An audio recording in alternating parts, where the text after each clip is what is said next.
बिस्मिल्लाहिर्रहमानिर्रहीम। अस्सलामुअलैकुम स्टूडेंट्स, उम्मीद है आप सब लोग ठीक होंगे। मेरा नाम है मोहम्मद उस्मान और मैं आपका केमिस्ट्री टीचर हूँ। आज से हम आपकी फ़र्स्ट ईयर की जो है केमिस्ट्री वो शुरू करने जा रहे हैं। उसका पहला चैप्टर जो है स्टोशियोमेट्री, ये अभी शुरू होने जा रहा है थोड़ी देर में। इससे पहले मैं आपको थोड़ा सा बता दूँ, हमारे काम करने का जो तरीक़ेकार होगा वो ये होगा कि आपको लेक्चर दिए जाएंगे। इन लेक्चर्स को आप तैयार करेंगे। इनमें जो सेल्फ असेसमेंट्स वगैरह या सेल्फ चेक टाइप के जो न्यूमेरिकल्स होंगे उन्हें आप सॉल्व करके कॉपी पर उसकी तस्वीर खींचकर हमें व्हाट्सएप करें और हम उसको चेक करने के बाद आपको उसका फीडबैक देंगे। तो ये पढ़ने का तरीक़ेकार होगा, क्योंकि आप जानते हैं ऑनलाइन क्लासेस हैं, हम फिज़िकली तो क्लास में मौजूद नहीं हैं, तो एक दूसरे के साथ इंटरेक्शन करने का यही एक तरीका है जो आपके सामने चलने जा रहा है। तो केमिस्ट्री का मैं जो लेक्चर शुरू करने जा रहा हूँ, मैं पहले चाहता हूँ कि हम थोड़ा सा केमिस्ट्री का बेसिक कंसेप्ट जो है उसको भी थोड़ा सा स्टडी करें। तो फिर जो आपकी किताब में जो कुछ दिया हुआ है उस पर हम बात करेंगे। तो सबसे पहले हम केमिस्ट्री की डेफिनेशन पर कर लेते हैं बात। केमिस्ट्री जो है इसमें हम स्टडी करते हैं बेसिकली मैटर को। मैटर की तीन चीज़ें जो है ना केमिस्ट्री में स्टडी की जाती हैं। एक हम स्टडी करते हैं मैटर की कंपोजिशन, यानी आपको जो सैंपल दिया गया है उसमें कौन कौन से एलिमेंट्स एंड कंपाउंड मौजूद हैं। तो सबसे पहले हम स्टडी करते हैं कंपोजिशन ऑफ मैटर।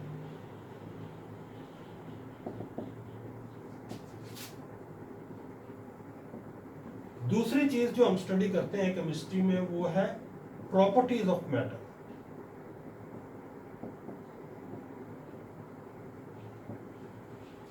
यानी हमारा जो गिवन सैंपल है उसके अंदर कौन कौन से एलिमेंट्स एंड कंपाउंड्स मौजूद हैं और उनकी प्रॉपर्टीज़ क्या हैं। और तीसरी चीज़ जो हम स्टडी करते हैं केमिस्ट्री में वो है रिएक्शंस ऑफ मैटर।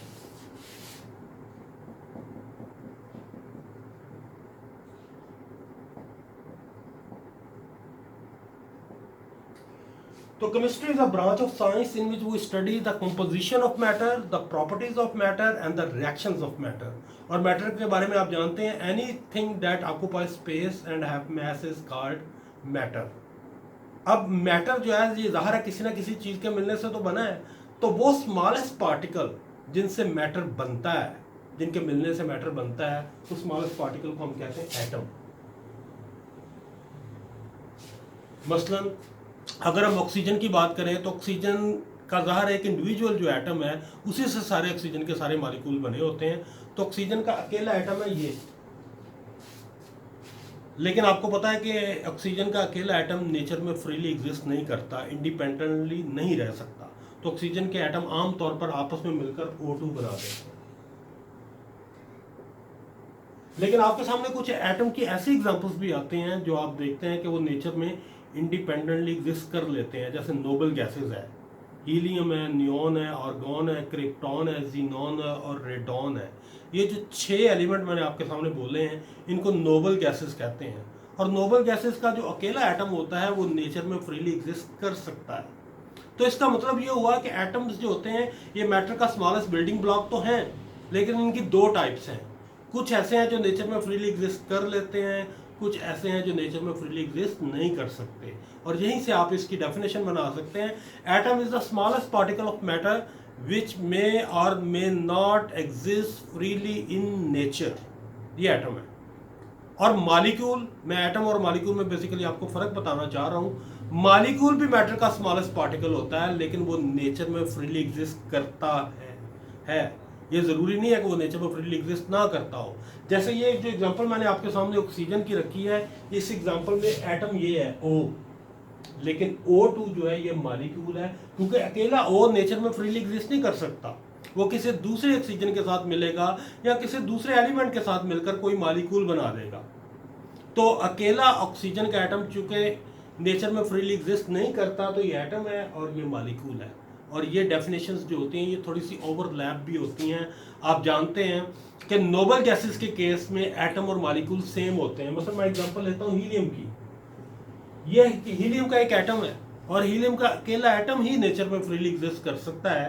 तो यही एटम है, यही मॉलिक्यूल है। एटम की डेफिनेशन जरा दोबारा सुन लें आप। Atom is the smallest particle of matter which may or may not exist freely in nature. जबकि molecule is the smallest particle of matter which exist freely in nature, यानी ये नेचर में अकेला रह लेता है। अगर अकेला एटम ही नेचर में फ्रीली एग्जिस्ट करे तो वो ही एटम मालिक्यूल भी कहला सकता है। तो ये तो बहुत मामूली सा डिफरेंस है दोनों के दरमियान। अब मालिक्यूल्स जो होते हैं इनकी दो टाइप्स होती हैं। कुछ ऐसे मालिक्यूल्स होते हैं जिसमें सारे एटम एक जैसे होते हैं, जैसे आपके सामने ऑक्सीजन की एग्जांपल आ गई है। अगर आप ऑक्सीजन गैस ले लें तो उसमें सारे के सारे एटम ऑक्सीजन के होंगे। इसे ऐसे मालिक्यूल को हम एलिमेंट कहते हैं।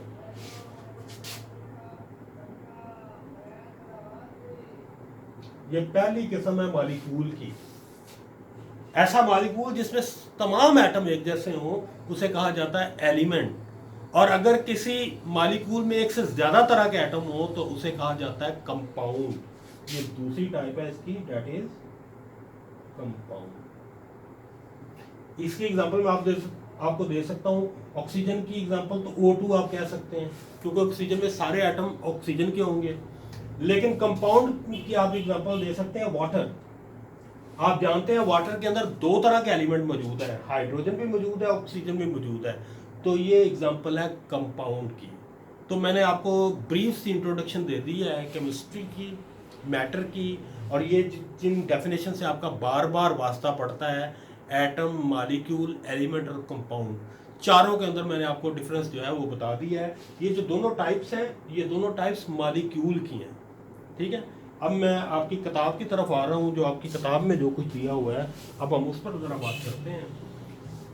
आपका जो चैप्टर है ये है स्टोशियोमेट्री। तो सबसे पहले हम बात करते हैं व्हाट इज स्टोशियोमेट्री। स्टोशियोमेट्री को समझने के लिए मैं आपके सामने एक एग्जांपल रखता हूं। आप अमोनिया की फॉर्मेशन देखें जरा, N2 + 3H2 × 2NH3। ये जो मैंने इक्वेशन आपके सामने रखी है ये अमोनिया फॉर्मेशन की इक्वेशन है। अगर आप इस इक्वेशन पर गौर करें तो आपको नजर आ रहा है कि नाइट्रोजन का 1 मोल हाइड्रोजन के 3 मोल से मिलता है तो अमोनिया के 2 मोल बनते हैं। याद रखिएगा, किसी भी एलिमेंट या कंपाउंड का जो फार्मूला होता है, मोल हमेशा उसके लेफ्ट पे लिखे होते हैं। ये अमोनिया के लेफ्ट पे 2 लिखा हुआ है, हाइड्रोजन के लेफ्ट पे 3 लिखा हुआ है, तो ये इसके 3 मोल है। नाइट्रोजन के लेफ्ट पे कुछ भी नहीं लिखा हुआ तो इसका 1 मोल है। ये जो क्वांटिटेटिव रिलेशनशिप हमें मिल रहा है, यानी 1, 3 और 2, ये रिलेशनशिप है क्वांटिटेटिव तीनों कंपाउंड्स के दरमियान, या तीनों आप कह लें कि एलिमेंट्स या कंपाउंड्स के दरमियान। ये रिलेशनशिप है 1, 3, 2 का। ये जो क्वांटिटेटिव रिलेशनशिप होता है between reactants and product in a balance chemical equation, इसी को हम कहते हैं स्टोशियोमेट्री। डेफिनेशन जरा आप दोबारा सुन लें इसकी। The quantitative relationship between reactants and products in the balanced chemical equation is called stoichiometry. अब सबसे जो पहला इंपॉर्टेंट क्वेश्चन है वो ये है कि हमें स्टोशियोमेट्री का फायदा क्या है। स्टोशियोमेट्री का हमें फायदा ये होता है कि अगर हमें कोई रिएक्टेंट का हमें पता हो तो हम उससे आइडिया लगा सकते हैं कि प्रोडक्ट कितनी तैयार होगी। मसलन अगर आपको पता हो कि आपके पास नाइट्रोजन के कितने मोल हैं, हाइड्रोजन के कितने मोल हैं, तो ये जो ऊपर मैंने रिलेशनशिप दिया हुआ है इसकी मदद से आप फाइंड कर सकते हैं कि अमोनिया कितना पैदा होगा। या फर्ज करें आपको अमोनिया के अमाउंट का पता है कि ये इतनी पैदा हो रही है, तो उससे आप जज कर सकते हैं कि हाइड्रोजन कितनी पैदा होगी। दोनों के दरमियान रिलेशनशिप है 3:2 का, ये रेशियो है दोनों के दरमियान। ये ही रेशियो जो है ये कन्वर्जन फैक्टर बनता है। ये भी हम न्यूमेरिकल करते हैं तो आपके सामने कन्वर्जन फैक्टर भी आता है कि कैसे हमें एक गिवन क्वांटिटी, एक इक्वेशन में हमें गिवन क्वांटिटी जब हमें मिल जाती है तो उससे हम अननोन जो है ना रिएक्टेंट या प्रोडक्ट वो फाइंड कर सकते हैं। ये जो रेशियो होती है इसे हम कन्वर्जन फैक्टर कहते हैं। मैं इस तरफ आ रहा हूँ आगे न्यूमेरिकल्स में, लेकिन अभी हमें थोड़ी सी कुछ डिटेल्स और है जिसको पढ़ने की ज़रूरत है, तो फिर मैं न्यूमेरिकल की तरफ जाऊँगा। एक और कंसेप्ट है जिसका हमें अभी बार बार वास्ता पढ़ना है, मैं लगभग बोल भी चुका हूँ, वो है मोल।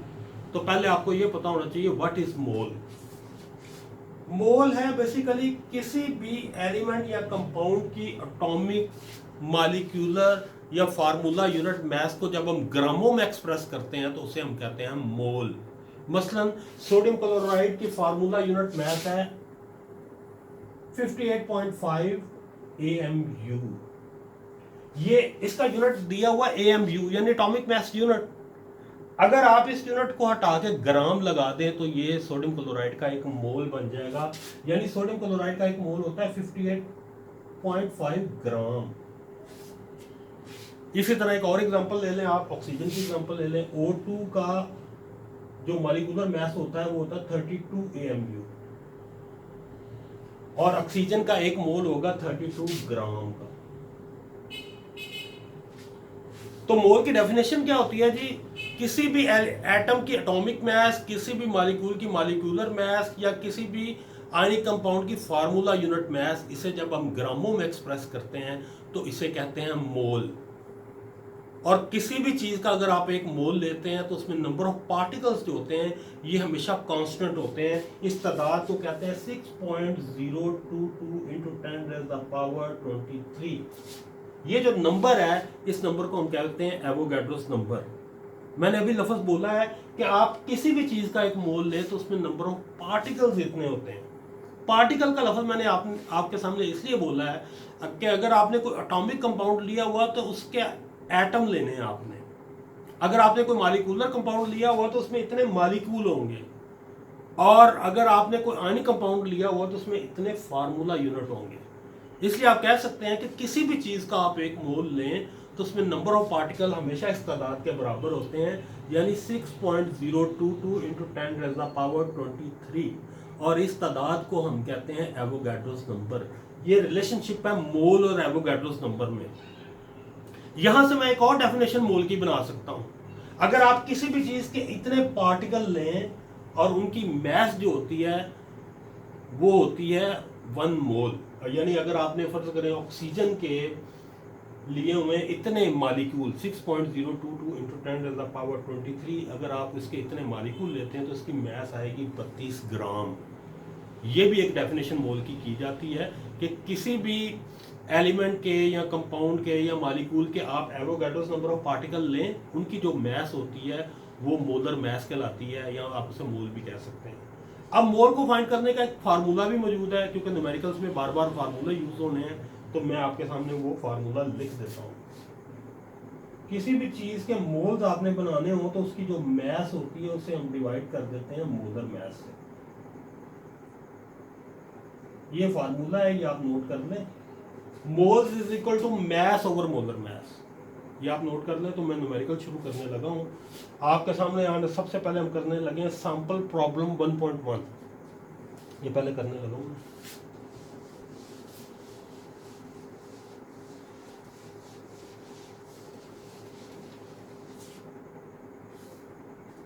सैंपल प्रॉब्लम 1.1 के मुताबिक methanol burns according to the following equation. देखें जी जरा, 2CH3OH plus 3O2, 2CO2 plus 4 water. ले जी ये इक्वेशन है। अब इसका क्वेश्चन देखें, वो उसका क्वेश्चन है जी, if 3.5 moles of methanol are burned in oxygen, calculate how many moles of oxygen are used। भाई इसके उसने दे दिए 3.5 मोल, और ऑक्सीजन के वो मोल पूछ रहा है कितने यूज होंगे। तो ये जो स्टोइचियोमेट्रिक इसके दरमियान रिलेशनशिप दोनों के दरमियान मौजूद है, इसी रिलेशनशिप को हम लेकर चलेंगे आगे, और ऑक्सीजन की हम वैल्यू फाइंड करेंगे कि वो कितनी यूज होगी।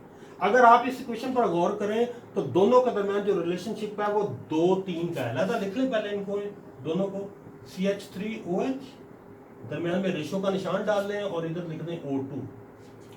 दोनों के दरमियान रिलेशनशिप है 2-3 का।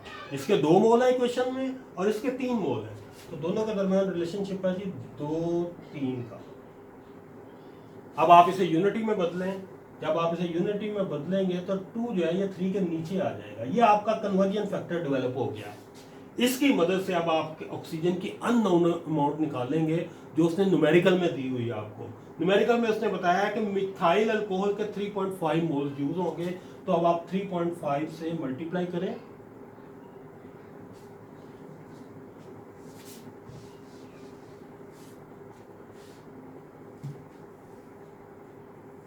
थ्री 3.5 से जब आप मल्टीप्लाई करेंगे तो इसको आप कर दें 3.5 से मल्टीप्लाई, और आपका जो आंसर आ रहा है वो है 5.25 मोल्स, 5.25 मोल्स ऑफ O2। ले लीजिए, अब न्यूमेरिकल का पहला पार्ट मैंने आपको कर दिया है। दूसरा पार्ट जो है इसका बी पार्ट इसी न्यूमेरिकल का, वो कह रहा है जी how many moles of water are produce. अब आपने ये फाइंड करना है कि अगर हम 3.5 मोल्स लेते हैं मिथाइल अल्कोहल तो पानी कितना पैदा होगा। पहले हमने इन दोनों का रिलेशनशिप लिया था स्टोइचियोमेट्रिक कैलकुलेशन में, हमने इन दोनों का जो कंपैरिजन था बैलेंस केमिकल इक्वेशन में, उसको लेकर हमने ऑक्सीजन की वैल्यू फाइंड की थी। अब आपने मिथाइल अल्कोहल की वैल्यू दी गई है और उससे पानी की मिकदार निकालनी है।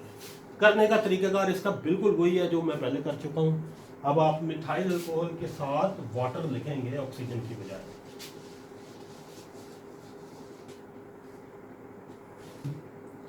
देखें जी, CH3OH, इसका रिलेशनशिप करें आप वाटर के साथ, दोनों की बैलेंस केमिकल इक्वेशन में रेशो देख लें। मिथाइल अल्कोहल के 2 मोल हैं और वाटर के 4 मोल हैं, तो ये रिलेशनशिप है 2:4 का।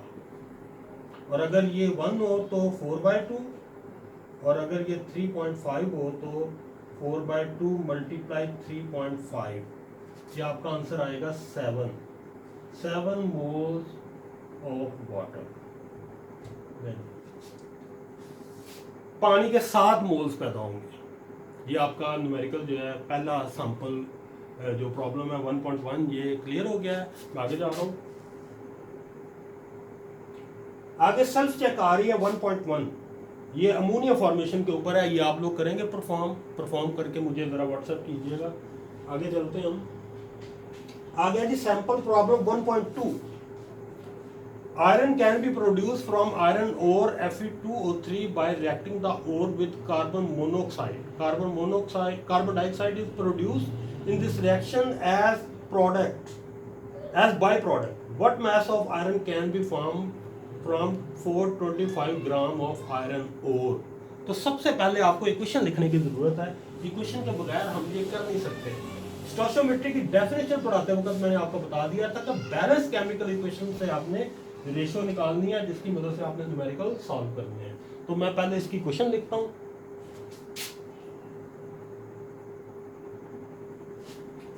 इसकी इक्वेशन है जी Fe2O3। एक बात याद रखिएगा, ये इक्वेशंस जो होंगी ये न्यूमेरिकल में आपको दी होंगी, आपको याद करने की जरूरत नहीं है। Plus 3CO into 2Fe plus 3CO2। अब आयरन ओर की उसने जो मैथ दी हुई है वो 425 ग्राम उसने मैथ दी हुई है। आप आयरन ओर की मोलर मैथ पहले निकाल लें। मोलर मैथ निकालने का तरीका आप जानते होंगे, आप छोटी क्लासों में पढ़ चुके हैं। ये आयरन का 55 मल्टीप्लाई 2 प्लस ऑक्सीजन का 16 मल्टीप्लाई 3, और इसका आंसर जो आपकी किताब में लिखा हुआ है 159.6। ये है जी Fe2O3 की मोलर मैथ। और मोल बनाने का तरीका मैं आपको थोड़ी देर पहले बता चुका हूँ, math divided by molar math. ये मैथ दी हुई है न्यूमेरिकल में, इसे डिवाइड करें मोलर मैथ से 159.6, और इसका आंसर आएगा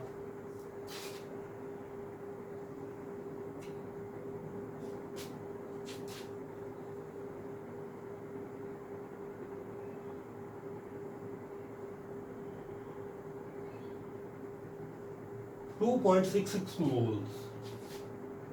2.66 मोल्स लें जी। ये मोल्स मैंने बना लिए हैं Fe2O3 के। अब आपका जो न्यूमेरिकल में स्टेटमेंट है उसके मुताबिक वो पूछ रहा है कि अगर 425 ग्राम आपको Fe2O3 दिया जाए तो कितना आयरन पैदा होगा, यानी इन दोनों का आपस में आपने रिलेशनशिप फाइंड करना है।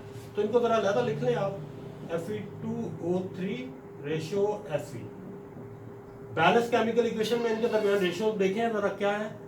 इनके दरमियान रेशियो है 1:2 की। इसका 1 मोल है, इसके 2 मोल है, तो ये रेशियो बनती है 1:2। और अगर इसके हों 2.66 मोल्स तो ये आएगा 2 × 2.66 मोल्स, और ये आपका आंसर जो आएगा वो होगा 5.32 moles of Fe। अब आपने Fe के मोल्स तो निकाल ली हैं, लेकिन उसने न्यूमेरिकल में अमाउंट पूछी हुई है कि Fe की कितनी अमाउंट पैदा होगी, मोल नहीं पूछे हुए। तो वही फार्मूला जिसकी मदद से हम मोल्स बनाते हैं, उसी से हम मैस भी निकाल सकते हैं। देखिए जरा, मोल्स है मैस ओवर मोलर मैस। अब आपने मैस निकाल दिया, तो मोल्स को मोलर मैस से मल्टीप्लाई करते हैं, तो mass is equal to moles into molar mass. Moles हमारे पास निकले हैं 5.32 और मोलर मैस है इसकी 55.9, और ये आंसर हमारा जो आएगा वो है 297 ग्राम। जी इतना आयरन पैदा होगा अगर आपने 425 ग्राम आयरन और ली हो, तो उससे 297 ग्राम आयरन पैदा होगा। तो ये मैंने 2 न्यूमेरिकल आपके सामने सैंपल किए हैं। आगे फिर एक सेल्फ चेक आ रही है 1.2, ये भी आप लोग परफॉर्म करेंगे, परफॉर्म करके मुझे व्हाट्सएप करें। फिर सैंपल प्रॉब्लम 1.3, ये आज का आपका लेक्चर इधर ही है, इधर तक ही है। सैंपल प्रॉब्लम 1.3 जो है ये हम नेक्स्ट लेक्चर में करेंगे। Okay ji, thank you.